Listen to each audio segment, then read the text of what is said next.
ಆಕಾಶವಾಣಿ ವಾರ್ತೆಗಳು. ಓದುತ್ತಿರುವರು ದೇವರಾಜ್ ಕನಕಪುರ. ಮುಖ್ಯಾಂಶಗಳು.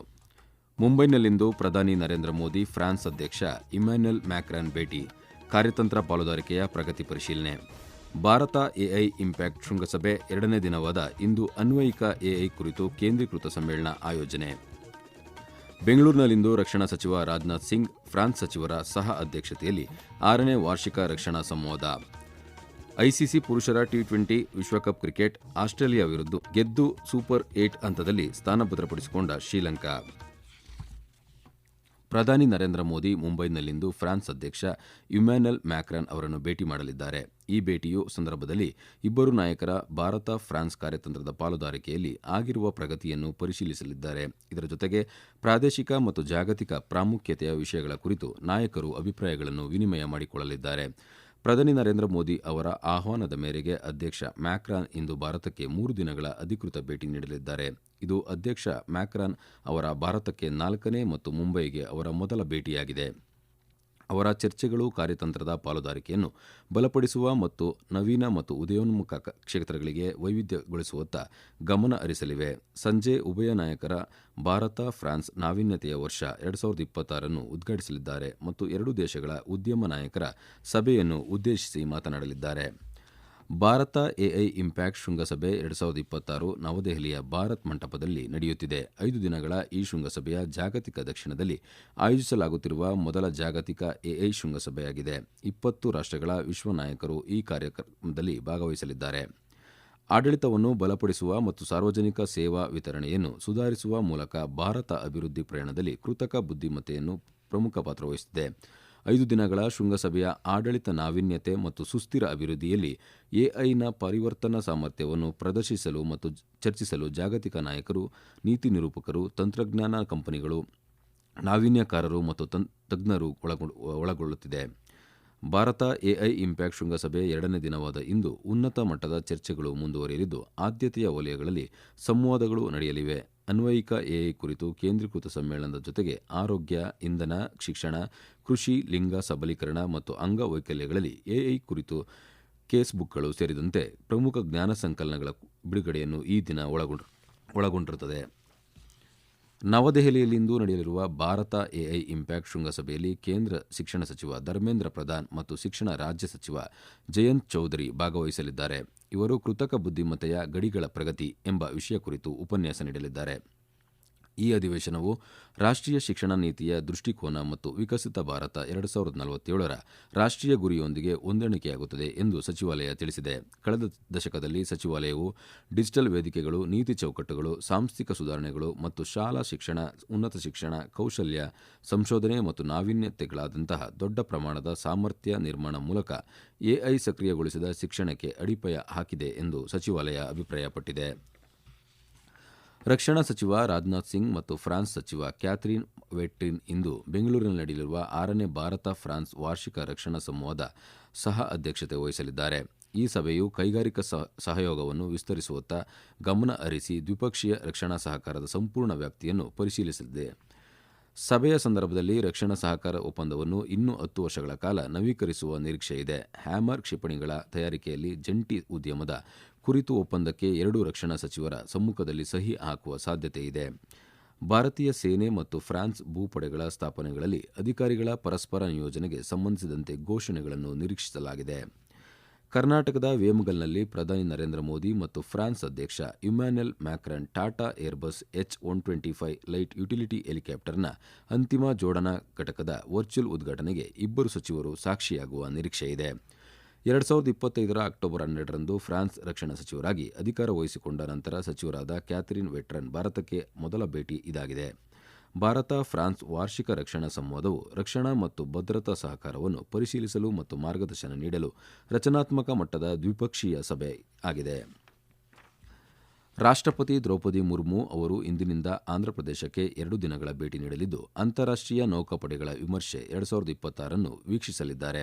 ಇಂದು ಸಂಜೆ ಅವರು ವಿಶಾಖಪಟ್ಟಣಕ್ಕೆ ಆಗಮಿಸಲಿದ್ದು ಆಂಧ್ರಪ್ರದೇಶದ ರಾಜ್ಯಪಾಲ ಎಸ್ ಅಬ್ದುಲ್ ನಜೀರ್ ಮತ್ತು ಮುಖ್ಯಮಂತ್ರಿ ಎನ್ ಚಂದ್ರಬಾಬು ನಾಯ್ಡು ಅವರ ಸ್ವಾಗತವನ್ನು ಸ್ವೀಕರಿಸಲಿದ್ದಾರೆ. ಬಳಿಕ ಅವರಿಗೆ ಔತಣಕೂಟ ಆಯೋಜಿಸಲಾಗುವುದು.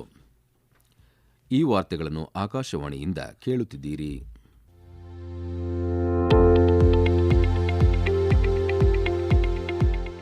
ನಮ್ಮ ಎಲ್ಲ ರಾಷ್ಟ್ರೀಯ ವಾರ್ತೆಗಳು ಹಾಗೂ ಪ್ರದೇಶ ಸಮಾಚಾರ ಈಗ ಆಕಾಶವಾಣಿ ನ್ಯೂಸ್ ಕನ್ನಡ ಯೂಟ್ಯೂಬ್ ಚಾನೆಲ್ನಲ್ಲಿ ಲಭ್ಯ. ನಮ್ಮ ಎಕ್ಸ್ ಖಾತೆ ಮತ್ತು ಇನ್ಸ್ಟಾಗ್ರಾಂ ಖಾತೆ ಆಕಾಶವಾಣಿ ನ್ಯೂಸ್ ಕನ್ನಡ. ಹೆಚ್ಚಿನ ಮಾಹಿತಿಗಾಗಿ ನಮ್ಮ ಫೇಸ್ಬುಕ್ ಖಾತೆ ಆಕಾಶವಾಣಿ ವಾರ್ತೆ ಕನ್ನಡವನ್ನು ಅನುಸರಿಸಿ.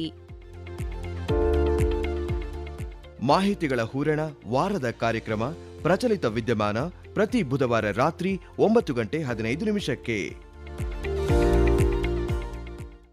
ಸಿಬಿಎಸ್ಇ ವಿದ್ಯಾರ್ಥಿಗಳು 10ನೇ ತರಗತಿಯ ಮೊದಲ ಬೋರ್ಡ್ ಪರೀಕ್ಷೆಗೆ ಕಡ್ಡಾಯವಾಗಿ ಹಾಜರಾಗಬೇಕೆಂದು ಸೂಚಿಸಿದೆ. ಕೇಂದ್ರ ಮಾಧ್ಯಮಿಕ ಶಿಕ್ಷಣ ಮಂಡಳಿ ಈ ವರ್ಷದಿಂದ ಪ್ರಾರಂಭವಾಗುವ ಹೊಸ 10ನೇ ತರಗತಿ ಬೋರ್ಡ್ ಪರೀಕ್ಷಾ ಯೋಜನೆಯ ಅರ್ಹತಾ ನಿಯಮಗಳ ಕುರಿತು ಅಧಿಕೃತ ಸ್ಪಷ್ಟೀಕರಣದಲ್ಲಿ ಈ ವಿಷಯವನ್ನು ಸ್ಪಷ್ಟಪಡಿಸಿದೆ.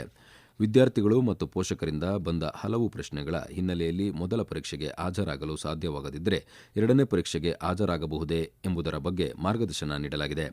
ಮೊದಲ ಬೋರ್ಡ್ ಪರೀಕ್ಷೆಗೆ ಹಾಜರಾಗುವುದು ಎಲ್ಲ ವಿದ್ಯಾರ್ಥಿಗಳಿಗೆ ಕಡ್ಡಾಯ. ಮೊದಲ ಪರೀಕ್ಷೆಯಲ್ಲಿ 3 ಅಥವಾ ಹೆಚ್ಚು ವಿಷಯಗಳನ್ನು ತಪ್ಪಿಸಿದರೆ ಅವರು ಎರಡನೇ ಪರೀಕ್ಷೆಗೆ ಅರ್ಹರಾಗಿರುವುದಿಲ್ಲ. ಕೇಂದ್ರ ಸಹಕಾರ ಸಚಿವ ಅಮಿತ್ ಶಾ ಅವರು ಇಂದು ಗಾಂಧಿನಗರದಲ್ಲಿ ರಾಜ್ಯ ಮತ್ತು ಕೇಂದ್ರಾಡಳಿತ ಪ್ರದೇಶಗಳ ಸಹಕಾರ ಸಚಿವರ ಉನ್ನತ ಮಟ್ಟದ ಮಂಥನ ಸಭೆಯ ಅಧ್ಯಕ್ಷತೆ ವಹಿಸಲಿದ್ದಾರೆ. ಸಹಕಾರ ಸಚಿವಾಲಯವು ಪ್ರಮುಖ ಉಪಕ್ರಮಗಳ ಸಮಗ್ರ ವಿಮರ್ಶೆ, ಪ್ರಗತಿಯ ಮೌಲ್ಯಮಾಪನ, ರಾಜ್ಯಗಳಿಂದ ಉತ್ತಮ ಅಭ್ಯಾಸಗಳು ಮತ್ತು ಅನುಭವಗಳ ವಿನಿಮಯ ಮತ್ತು ಭವಿಷ್ಯಕ್ಕಾಗಿ ಸಂಘಟಿತ ಮಾರ್ಗಸೂಚಿಯನ್ನು ಸಿದ್ಧಪಡಿಸಲು ವೇದಿಕೆಯು ಅನುವು ಮಾಡಿಕೊಡುತ್ತದೆ ಎಂದು ಸಹಕಾರ ಸಚಿವಾಲಯ ತಿಳಿಸಿದೆ. ಬಾಂಗ್ಲಾದೇಶದ ಪ್ರಧಾನಿಯಾಗಿ ಬಿಎನ್ಪಿ ಅಧ್ಯಕ್ಷ ತಾರಿಕ್ ರೆಹಮಾನ್ ಅವರ ಪ್ರಮಾಣವಚನ ಸ್ವೀಕಾರ ಸಮಾರಂಭದಲ್ಲಿ ಲೋಕಸಭಾ ಸ್ಪೀಕರ್ ಓಂ ಬಿರ್ಲಾ ಇಂದು ಭಾಗವಹಿಸಲಿದ್ದಾರೆ. ವಿದೇಶಾಂಗ ಕಾರ್ಯದರ್ಶಿ ವಿಕ್ರಮ್ ಮಿಸ್ರಿ ಕೂಡ ಈ ಸಂದರ್ಭದಲ್ಲಿ ಉಪಸ್ಥಿತಿ ಇರಲಿದ್ದಾರೆ. ಇತ್ತೀಚಿನ ಸಂಸತ್ ಚುನಾವಣೆಯಲ್ಲಿ ಬಾಂಗ್ಲಾದೇಶದ ರಾಷ್ಟ್ರೀಯತಾವಾದಿ ಪಕ್ಷ ಬಿಎನ್ಪಿ ನೇತೃತ್ವದ ಮೈತ್ರಿಕೂಟ ಭರ್ಜರಿ ಜಯ ಸಾಧಿಸಿದೆ.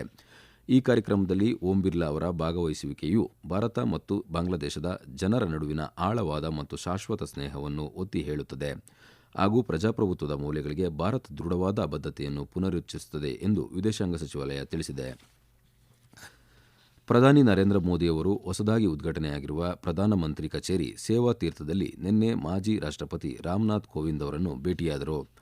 ಮಾಜಿ ರಾಷ್ಟ್ರಪತಿ ರಾಮನಾಥ್ ಕೋವಿಂದ್ ಅವರೊಂದಿಗೆ ಭೇಟಿ ಮತ್ತು ವಿವಿಧ ವಿಷಯಗಳ ಕುರಿತು ಅವರ ಒಳನೋಟಗಳನ್ನು ಯಾವಾಗಲೂ ಚಿಂತನಶೀಲವಾಗಿರುತ್ತವೆ ಎಂದು ಪ್ರಧಾನಿ ಸಾಮಾಜಿಕ ಮಾಧ್ಯಮ ಪೋಸ್ಟ್ನಲ್ಲಿ ತಿಳಿಸಿದ್ದಾರೆ. ಮತ್ತೊಂದೆಡೆ ತಮ್ಮ ಸಾಮಾಜಿಕ ಮಾಧ್ಯಮ ಪೋಸ್ಟ್ನಲ್ಲಿ ಮಾಜಿ ರಾಷ್ಟ್ರಪತಿಗಳು ಈ ಕಟ್ಟಡ ನಿಜವಾಗಿಯೂ ನಾಗರಿಕ ದೇವೋಭವ, ಸೇವೆ, ಕರುಣೆ, ಕರ್ತವ್ಯ ಮತ್ತು ರಾಷ್ಟ್ರ ಮೊದಲು ಎಂಬ ನುಡಿಯನ್ನು ಸಾಕಾರಗೊಳಿಸಿದೆ ಎಂದು ಹೇಳಿದ್ದಾರೆ. ಶ್ರೀಲಂಕಾದ ಪಲ್ಲೆಕಲ್ಲೆ ಕ್ರೀಡಾಂಗಣದ ಕಳೆದ ರಾತ್ರಿ ಐಸಿಸಿ ಪುರುಷರ ಟಿ20 ವಿಶ್ವಕಪ್ ಕ್ರಿಕೆಟ್ನ ಪಂದ್ಯದಲ್ಲಿ ಆಸ್ಟ್ರೇಲಿಯಾ ವಿರುದ್ಧ ಜಯ ಸಾಧಿಸುವ ಮೂಲಕ ಶ್ರೀಲಂಕಾ ತಂಡ ಸೂಪರ್ 8 ಹಂತಕ್ಕೆ ತನ್ನ ಸ್ಥಾನವನ್ನು ಖಚಿತಪಡಿಸಿಕೊಂಡಿದೆ.